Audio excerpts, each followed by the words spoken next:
नमस्कार, आप सभी का स्वागत। मौसम खबर में मैं हूं मुकुल शर्मा। मौसम खबर में आपको बताएंगे देश के किन हिस्सों में हो सकती है बारिश या क्या खास हलचल मौसम में अगले 1 से 2 दिनों के दौरान हो सकती है। ना सिर्फ वायु गुणवत्ता बल्कि अलग अलग शहरों का तापमान भी। लेकिन सबसे पहले बात करते हैं मौसम की बड़ी खबरों की। जी हाँ, क्या कुछ खास रह सकता है वो आपको हम बता देते हैं। सबसे पहले खासतौर से अगर बात की जाए या क्या खास गतिविधि जो है वो हो सकती है, पश्चिमी राजस्थान की बात करें तो यहाँ पर कहीं कहीं काफ़ी गर्म हवाएं चलने की संभावना जताई गई है। इसके साथ ही अगर बात की जाती है पंजाब की तो आपको बता दें यहाँ भी इक्का दुक्का जगह गर्म हवाएं चल सकती हैं।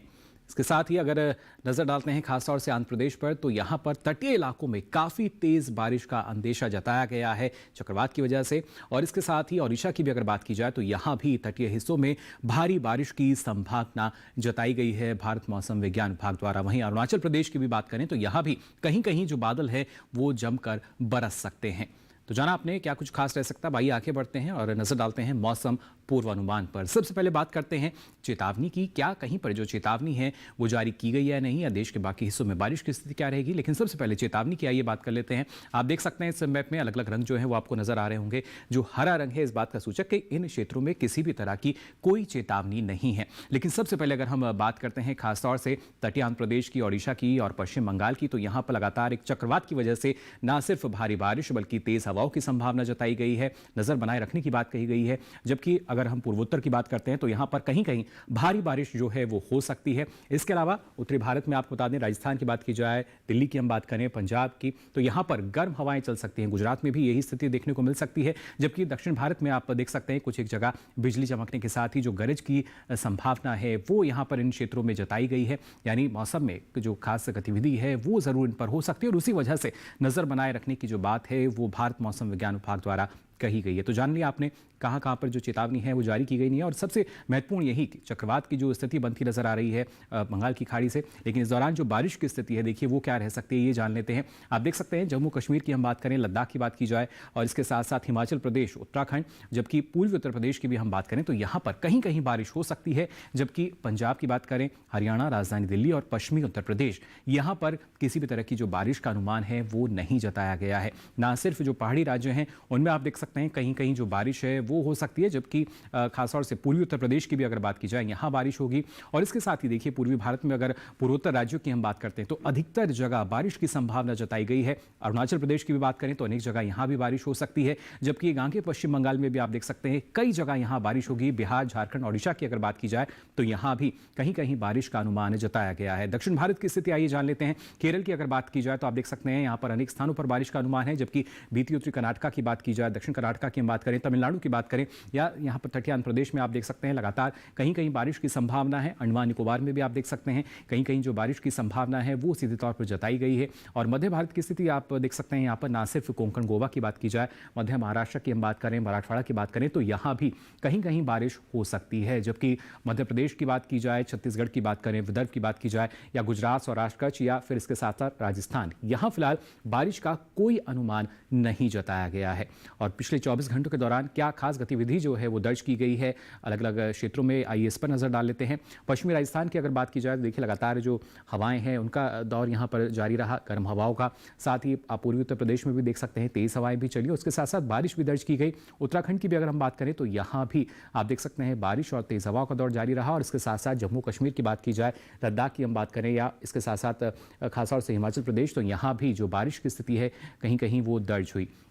नजर डालते हैं झारखंड पर तो यहाँ भी आप देख सकते हैं बारिश की स्थिति बनती हुई नजर आई पिछले 24 घंटों के दौरान बिहार में भी। और गांगे पश्चिम बंगाल की अगर बात की जाए तो आप देख सकते हैं यहाँ पर न सिर्फ बारिश बल्कि तेज हवाएं भी चली। और इसी तरह की स्थिति आप देख सकते हैं पूर्वोत्तर के राज्यों में भी जो बारिश की स्थिति है वो दर्ज हुई और साथ ही तेज हवाएं भी बिजली की चमक के साथ। जबकि केरल की हम बात करते हैं, तमिलनाडु की बात करें, देखिए यहाँ पर जो हवाओं की स्थिति है सीधे तौर पर वो दर्ज की गई है। उसके साथ साथ तमिलनाडु में बारिश की स्थिति भी रही। भीतरी दक्षिण कर्नाटक की बात करें तो यहाँ भी यही स्थिति नजर आई। रायलसीमा में आप देख सकते हैं बारिश दर्ज की गई। तटीय आंध्र प्रदेश में भी यहां भी जो बारिश की स्थिति है वो दर्ज हुई। तो जाना आपने पिछले 24 घंटों के दौरान क्या कुछ खास स्थिति रही है। फिलहाल मौसम खबर में यहां वक्त तो चला एक छोटे से ब्रेक का। ब्रेक से लौटेंगे तो आपको बताएंगे मौसम में और क्या रहेगा खास। आप बने रहिए दूरदर्शन किसान पर।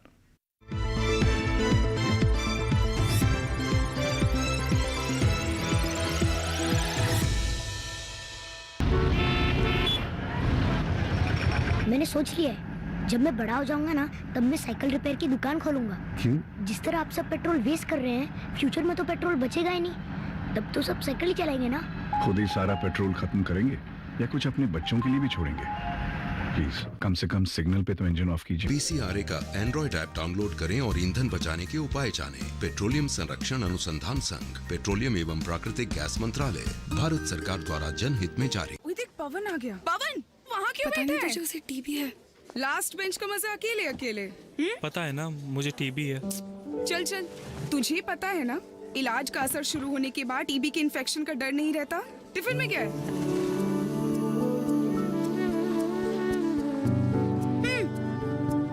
टीबी की दवाई के साथ खाना भी अच्छे से लेना है, समझा?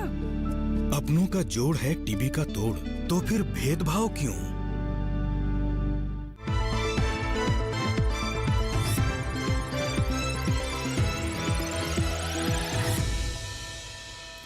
ब्रेक के बाद आप सभी का एक बार फिर स्वागत मौसम खबर में। अब आइए मौसम खबर में आगे बढ़ते हैं और बात कर लेते हैं देश में लगातार अगर तापमान में बदलाव की बात की जाए, क्या स्थिति दर्ज की गई है, ना सिर्फ अधिकतम या न्यूनतम तापमान की, कहां पर घटत बढ़त हुई है, तापमान का हाल आपको हम बता देते हैं। और इसी कड़ी में पहले आपको जानकारी देंगे अधिकतम तापमान के हाल की। आप देख सकते हैं जम्मू कश्मीर की अगर बात की जाए, इसके साथ साथ लद्दाख, लेह लद्दाख, गिलगित, ये तमाम जो क्षेत्र हैं यहाँ पर अधिकतम तापमान सामान्य के मुकाबले 5 डिग्री सेल्सियस अधिक दर्ज किया गया, यानी ये ज़्यादा दर्ज हुआ, इजाफा इसमें दर्ज किया गया।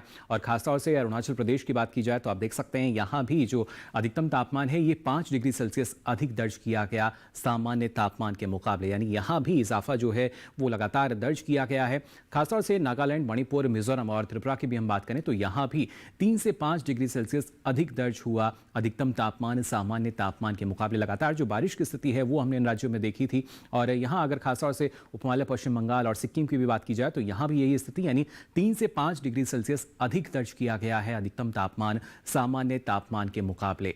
और नज़र अगर डालें यहाँ पर आप देख सकते हैं पश्चिमी राजस्थान की बात की जाए, गुजरात की हम बात करें या इसके साथ साथ पश्चिमी मध्य प्रदेश, तो यहाँ भी जो अधिकतम तापमान है ये सामान्य के मुकाबले 3 से 5 डिग्री सेल्सियस अधिक दर्ज किया गया है, यानी यहाँ भी जो इजाफा है वो सीधे तौर पर देखा गया है अधिकतम तापमान में।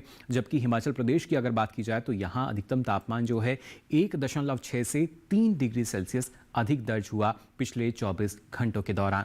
तो जाना आपने किस तरह का जो बदलाव है वो लगातार आ रहा है। और खासतौर से पूर्वी उत्तर प्रदेश की बात करें, बिहार की बात की जाए तो यहाँ अधिकतम तापमान जो है 1.6 से 3 डिग्री सेल्सियस कम दर्ज किया गया है, यानी गिरावट यहाँ पर देखी गई है। और सबसे अधिक तापमान देखिए आप पश्चिमी राजस्थान के बाड़मेर में दर्ज किया गया 46.3 डिग्री सेल्सियस सबसे अधिक तापमान ये दर्ज हुआ। मैदानी क्षेत्रों की अगर खासतौर से बात की जाए, न्यूनतम तापमान की स्थिति आइए जान लेते हैं। पंजाब की बात करें, हरियाणा या इसके साथ साथ राजधानी दिल्ली, तो आप देख सकते हैं यहाँ पर जो न्यूनतम तापमान है ये 3 से 5 डिग्री सेल्सियस अधिक दर्ज किया गया, यानी पिछले 24 घंटों के दौरान ये ज़्यादा दर्ज किया गया, इजाफा इसमें दर्ज किया गया। और खासतौर से अगर बात करते हैं पूर्वी उत्तर प्रदेश की, इसके साथ साथ बिहार में भी आप देख सकते हैं तो यहाँ भी न्यूनतम तापमान जो है 3 से 5 डिग्री सेल्सियस अधिक दर्ज किया गया पिछले 24 घंटों के दौरान।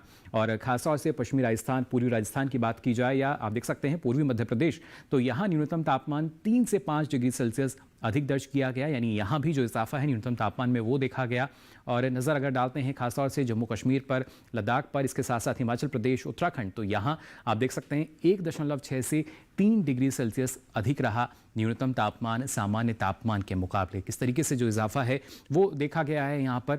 और अगर बात की जाए पूर्वोत्तर राज्यों की तो आप देख सकते हैं असम, मेघालय, नागालैंड, मणिपुर, मिजोरम, त्रिपुरा, तो यहाँ भी 1.6 से 3 डिग्री सेल्सियस अधिक दर्ज किया गया है न्यूनतम तापमान। लगातार आपको बता रहे हैं क्या स्थिति रही है तापमान की अलग अलग क्षेत्रों में। दक्षिण भारत की अगर बात की जाए तो आप देख सकते हैं केरल और उसके साथ साथ मध्य महाराष्ट्र में भी जो न्यूनतम तापमान है ये 1.6 से 3 डिग्री सेल्सियस अधिक दर्ज हुआ पिछले 24 घंटों के दौरान। तो किस तरह का बदलाव देखिए तापमान में दर्ज किया जा रहा है। हालांकि तटीय आंध्र प्रदेश की हम बात करें तो यहाँ न्यूनतम तापमान जो है ये 1.6 से 3 डिग्री सेल्सियस कम दर्ज किया गया है। जो बारिश की स्थिति है वो हमने यहाँ पर देखी थी, आने वाले दिनों में भी इस तरह का अनुमान। और अगर बात की जाए सबसे कम तापमान की तो आप देख सकते हैं बिहार के दरभंगा में दर्ज हुआ 21.2 डिग्री सेल्सियस न्यूनतम तापमान जो है वो दर्ज किया गया पिछले 24 घंटों के दौरान। तो जाना आपने किस तरह का बदलाव अधिकतम न्यूनतम तापमान में आया। लेकिन प्रमुख शहरों की अगर बात की जाए वहां पर तापमान की स्थिति क्या दर्ज की गई, आइए इस पर भी डालते हैं नजर।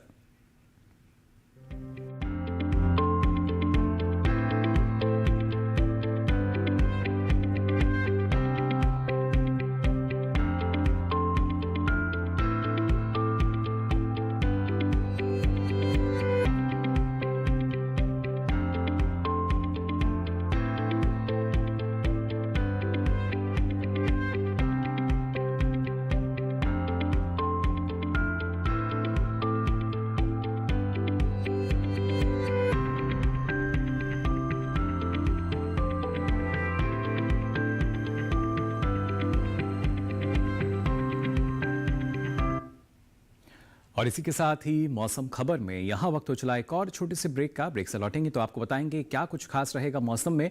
आप बने रहिए दूरदर्शन किसान पर।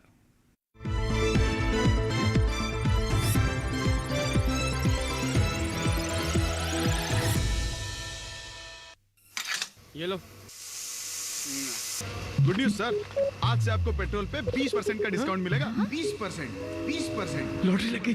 तो मेरे बाकी के पैसे क्यों नहीं डाले?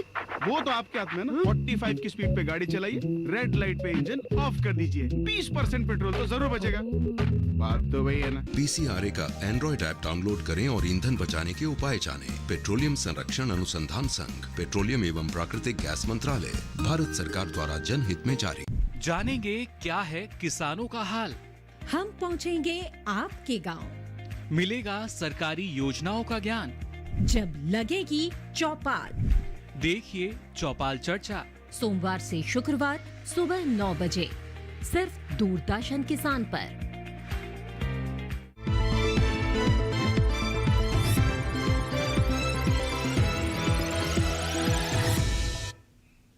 तो ब्रेक के बाद आप सभी का एक बार फिर स्वागत मौसम खबर में। भाई मौसम खबर में आगे बढ़ते हैं और आपको बताते हैं देश के प्रमुख शहरों की अगर बात की जाए तो वहां पर वायु की गुणवत्ता का स्तर क्या दर्ज हुआ गुणवत्ता सूचकांक के आधार पर।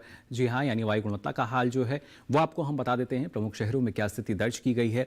और सबसे पहले अगर राजधानी दिल्ली की बात करें तो आप देख सकते हैं 137 रहा गुणवत्ता सूचकांक, जो कि संतोषजनक स्थिति मानी जा सकती है गुणवत्ता सूचकांक के आधार पर। लखनऊ की अगर बात की जाए तो आप देख सकते हैं 262 ये दर्ज किया गया, जो कि थोड़ी खराब श्रेणी में सीधे तौर पर यहां नजर आई वायु गुणवत्ता। पटना की अगर बात की जाए तो 107 ये दर्ज हुआ, जो कि एक संतोषजनक स्थिति हम मान सकते हैं गुणवत्ता सूचकांक के आधार पर। हालांकि हैदराबाद की अगर बात करें तो आप देख सकते हैं 90 दर्ज किया गया, जो कि एक अच्छी श्रेणी में नजर आया यहाँ वायु गुणवत्ता की अगर बात की जाए। और पुणे में देखिए उससे भी कम 83 पे नजर आया, जो कि एक अच्छी स्थिति जो है मानी जा सकती है वायु गुणवत्ता की। जबकि कोलकाता की हम बात करें तो ये महज 53 दर्ज किया गया, जो कि अच्छी स्थिति और बेहद करीब बहुत अच्छे के भी। और जबकि मुंबई की अब बात की जाए तो ये 111 दर्ज किया गया, जो कि एक संतोषजनक स्थिति हम मान सकते हैं गुणवत्ता सूचकांक के आधार पर। जबकि बेंगलुरु की बात करें तो ये 56 दर्ज हुआ गुणवत्ता सूचकांक के आधार पर, जबकि एक अच्छी स्थिति मानी जा सकती है। भाई आगे बढ़ते हैं, नजर डालते हैं पर्यटन पूर्वानुमान पर। प्रमुख शहरों का अगर आप रुख करना चाहते हैं उनमें मौसम कैसा रहेगा। हिमाचल प्रदेश के शिमला की अगर बात की जाए, बड़ी संख्या में जो पर्यटक हैं वो यहाँ पहुंचते हैं। तो देखिए मंगलवार से लेकर शुक्रवार तक लगातार कुछ एक जगह जो बादल हैं वो यहाँ पर छाए रह सकते हैं। और ऐसे में जो अधिकतम तापमान है करीब 27 डिग्री सेल्सियस के आसपास रहने का अनुमान, जबकि न्यूनतम तापमान जो है करीब 16 डिग्री सेल्सियस के आसपास रह सकता है। तो जाना आपने मंगलवार से लेकर शुक्रवार तक शिमला का अगर आप जाना चाहते हैं या यहाँ पर हैं तो किस तरह का मौसम आपको मिलेगा। जम्मू कश्मीर के गुलमर्ग की अगर बात की जाए, यहाँ भी जो सैलानी हैं पर्यटक हैं वो पहुंचते हैं, तो यहाँ भी लगभग वही स्थिति, यानी मंगलवार बुधवार गुरुवार शुक्रवार चारों ही दिन कुछ एक जगह जो बादल हैं वो आपको जरूर मिल सकते हैं। जबकि जो अधिकतम तापमान है करीब 20 से 21 डिग्री सेल्सियस के आसपास रहने का अनुमान है। और ऐसे में जो न्यूनतम तापमान है करीब 9 डिग्री सेल्सियस रह सकता है। तो आप यहाँ अगर जा रहे हैं आप पहले से ही योजना बनाकर जाइए। कुछ खास गतिविधि जो है वो यहाँ नजर नहीं आ रही। लेकिन कर्नाटका के मैसूर की हम बात करें तो देखिए मंगलवार की बात की जाए, बुधवार की हम बात करें, गुरुवार या शुक्रवार चारों ही दिन जो बारिश की स्थिति है वो यहाँ पर बनती हुई नजर आ रही है। और ऐसे में जो अधिकतम तापमान है करीब 33 डिग्री सेल्सियस के आसपास रह सकता है, जबकि न्यूनतम तापमान आप देख सकते हैं 21 डिग्री सेल्सियस के आसपास रहने का अनुमान जताया गया है। अगर आप मैसूर की योजना बना रहे हैं फिलहाल ना जाइए, लगातार 4 दिन जो बारिश है वो यहाँ पर इसकी संभावना जताई गई है। और साथ ही अगर दक्षिण भारत में केरल के कन्नूर की अगर हम बात करें तो यहाँ भी आप देख सकते हैं मंगलवार से लेकर शुक्रवार तक चारों ही दिन कुछ एक जगह जो बादल हैं वो छाए रहने का अनुमान जताया गया है। और ऐसे में जो अधिकतम तापमान है करीब 35 से 36 डिग्री सेल्सियस के आसपास रहने का अनुमान, जबकि जो न्यूनतम तापमान है ये करीब 27 डिग्री सेल्सियस रह सकता है। कोई बड़ा बदलाव जो है वो तापमान में नहीं, और कुछ खास गतिविधि जो है मौसम में भी हम मान सकते हैं कुछ ऐसी खास गतिविधि यहाँ नजर नहीं आ रही। जबकि महाराष्ट्र के महाबलेश्वर की अगर हम बात करें तो देखिए मंगलवार को कुछ एक जगह बादल छाए रहने का अनुमान है, जबकि अगले 2 दिन यानी बुधवार गुरुवार को आप देख सकते हैं जो बादल हैं वो बरसते हुए नजर आ रहे हैं। हालांकि शुक्रवार में एक बार फिर से कुछ एक जगह जो बादल हैं वो छाए रहने का अनुमान जताया गया है। और ऐसे में जो अधिकतम तापमान है करीब 29 से 31 डिग्री सेल्सियस के आसपास रहने का अनुमान, जबकि न्यूनतम तापमान भी 21 से 22 डिग्री सेल्सियस के आसपास रह सकता है। आगे बढ़ते हैं, राजस्थान के माउंट आबू की अगर बात की जाए, यहाँ भी जो पर्यटक हैं वो पहुँचते हैं बड़ी संख्या में। तो यहाँ देखिए मंगलवार से लेकर शुक्रवार तक जो मौसम है वो पूरी तरीके से खुला हुआ नजर आ रहा है, यानी आप यहाँ का रुख कर सकते हैं। लेकिन अधिकतम तापमान जो है करीब 37 डिग्री सेल्सियस यहाँ आपको मिल सकता है, जबकि न्यूनतम तापमान की हम बात करें तो ये करीब 18 डिग्री सेल्सियस रहने का अनुमान जताया गया है। तो माउंट आबू की स्थिति आपने जान ली है, किस तरह का जो मौसम है अगले 4 दिन आपको मिल सकता है। अब बात करते हैं सिक्किम के गंगटोक की। तो आप देख सकते हैं यहाँ भी मंगलवार बुधवार की अगर बात की जाए तो बिजली की चमक के साथ जो गरज का अनुमान है यहाँ इन क्षेत्रों में जताया गया है, जबकि गुरुवार और शुक्रवार को आप देख सकते हैं जो बारिश की स्थिति है वो भी यहाँ बनती हुई नजर आ रही है। और ऐसे में जो अधिकतम तापमान है करीब 23 से 24 डिग्री सेल्सियस के आसपास रहने का अनुमान, जबकि न्यूनतम तापमान भी 14 डिग्री सेल्सियस के आसपास रह सकता है। तो जान लिया आपने गंगटोक में किस तरह का मौसम आपको मिलेगा। तेलंगाना के हैदराबाद की अगर बात की जाए तो देखिए यहाँ अगले 4 दिन जो बादल हैं वो छाए रहने का अनुमान है मंगलवार से लेकर शुक्रवार तक। और ऐसे में जो अधिकतम तापमान है करीब 39 से 40 डिग्री सेल्सियस के आसपास रहने का अनुमान जताया गया है, जबकि न्यूनतम तापमान भी आप देख सकते हैं जो कि 26 से 27 डिग्री सेल्सियस के आसपास रह सकता है। तो अगर आप यहाँ जाने की योजना बना रहे हैं बिल्कुल जा सकते हैं, लेकिन कुछ ही जगह जो बादल हैं वो यहाँ पर छाए रहने की संभावना जताई गई है। और इसके साथ ही उत्तराखंड के देहरादून की अगर बात की जाए तो यहाँ भी आप देख सकते हैं मंगलवार से लेकर शुक्रवार तक जो मौसम है पूरी तरीके से खुला हुआ हमें नजर आ रहा है। और ऐसे में जो अधिकतम तापमान है करीब 38 डिग्री सेल्सियस के आसपास रहेगा, जबकि न्यूनतम तापमान जो है ये 22 से 23 डिग्री सेल्सियस के आसपास रहने का अनुमान जताया गया है। तो मौसम पूरी तरीके से खुला है और तापमान में भी कोई बड़ा फेरबदल अगले 4 दिनों के दौरान देहरादून में नजर नहीं आ रहा। आप यहाँ जाना चाहते हैं तो बिल्कुल जा सकते हैं। तो ये तो बात हुई किस तरीके से जो तापमान है अलग अलग शहरों में वो आपको मिल सकता है, लेकिन यही तापमान की अगर बात की जाए, मौसम की बात की जाए तो ये सीधे तौर पर प्रभावित करता है हमारी अलग अलग फसलों को। तो फिलहाल हमारे जो किसान हैं वो कैसे मौसम को ध्यान में रखते हुए अलग अलग कृषि कार्य कर सकते हैं, आइए जान लेते हैं इस खास रिपोर्ट में। मौसम को ध्यान में रखते हुए हिमाचल प्रदेश के सिरमौर जिले में परिपक्व गेहूं की कटाई जारी रखें। साथ ही हिमाचल के मंडी जिले में भी किसान गेहूं की कटाई जल्द पूरी कर लें। प्राप्त उपज को सुरक्षित स्थान पर भंडारित कर लें। इसके अलावा हिमाचल प्रदेश में अभी के समय फ्रेंच बीन, धनिया और भिंडी की बुआई की जा सकती है। साथ ही यहाँ के किसान ककड़ी, लौकी और टमाटर की रोपाई भी कर सकते हैं। इसके अलावा हिमाचल प्रदेश में मिर्च, बैंगन और शिमला मिर्च की भी रोपाई कर लें। वहीं उत्तराखंड के पिथौरागढ़ जिले में चेतकी धान की बुआई की जा सकती है। साथ ही उत्तराखंड के किसान फिलहाल प्याज के खेतों में सिंचाई न करें और उचित जल निकासी बनाए रखें। साथ ही किसान उत्तराखंड में टमाटर की तुड़ाई कर लें। वहीं जम्मू क्षेत्र की बात करें तो किसान अभी के समय गेहूं, मटर, चना और सरसों की थ्रेसिंग जारी रखें। साफ मौसम देखकर तुरंत उपज को सुरक्षित स्थान पर भंडारित कर लें। यहाँ के किसान अदरक और हल्दी की बुआई कर लें। घाटी क्षेत्र में टमाटर, बैंगन, मिर्च जैसी सब्जियों की रोपाई कर लें। यहाँ के किसान शिमला मिर्च और खीरा की रोपाई भी कर सकते हैं। वहीं लद्दाख के किसान भी टमाटर, बैंगन और शिमला मिर्च की रोपाई कर सकते हैं। और आइए अब मौसम खबर में आगे बढ़ते हैं और आज की फसल में आपको जानकारी देते हैं हल्दी की खेती के बारे में। जो यहाँ इस मौसम में किस तरीके से आप हल्दी की खेती कर सकते हैं, किस तरह की देखभाल की आवश्यकता होती है, जान लेते हैं ये सारी जानकारी इस खास रिपोर्ट में।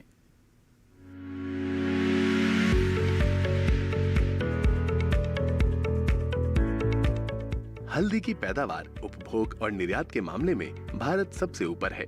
कुल उत्पादन का 80% हमारे देश में ही होता है। भारत में भी सबसे ज्यादा 60% हल्दी आंध्र प्रदेश में उगती है। इसके बाद तमिलनाडु, केरल, महाराष्ट्र, ओडिशा और पश्चिम बंगाल का नंबर है। ओडिशा और झारखंड में भी इसकी खेती की जाती है।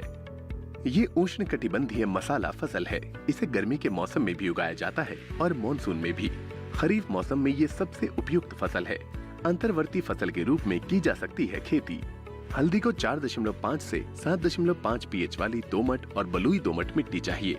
ऊसर और क्षारीय जमीन इसके लिए सही नहीं है।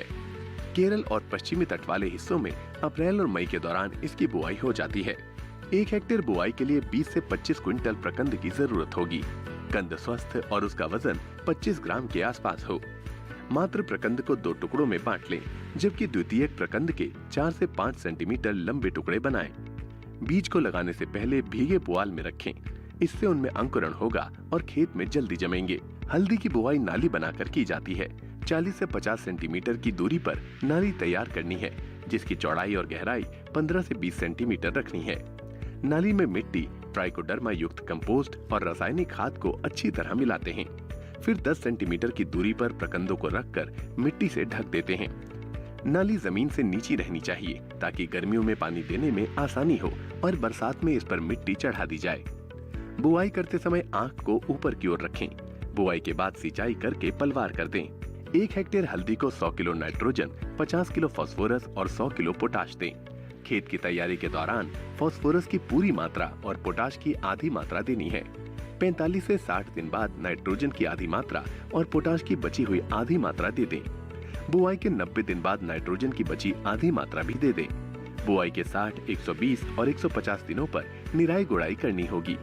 मई में बुआई करेंगे तो फसल में 3-4 सिंचाई करनी होगी, जबकि बरसात की फसल में सिंचाई की जरूरत नहीं पड़ेगी। ध्यान रहे खेत में जल जमाव न होने पाए। आप चाहे तो हल्दी के साथ अंतर फसल के रूप में मिर्च, प्याज, बैंगन, मक्का और रागी लगा सकते हैं।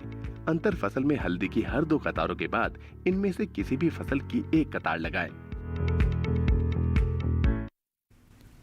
तो जाना आपने इस मौसम में कैसे सफलतापूर्वक आप खेती भी कर सकते हैं। और आपको बता दें मौसम की सारी जानकारी अब आप देख सकते हैं डीडी किसान के यूट्यूब चैनल पर भी। इसके लिए आपकी टीवी स्क्रीन पर जो QR कोड दिखाया जा रहा है इसे आप स्कैन करें, जिसके बाद आप पहुंचेंगे यूट्यूब चैनल पर, जहां ये सारी जानकारी मौसम खबर के साथ अब आप कभी भी कहीं भी देख सकेंगे। तो फिलहाल के लिए इस बुलेटिन में बस इतना ही। मौसम की ताज़ा जानकारियों के साथ फिर होंगे हाजिर, तब तक के लिए दीजिए इजाज़त। नमस्कार।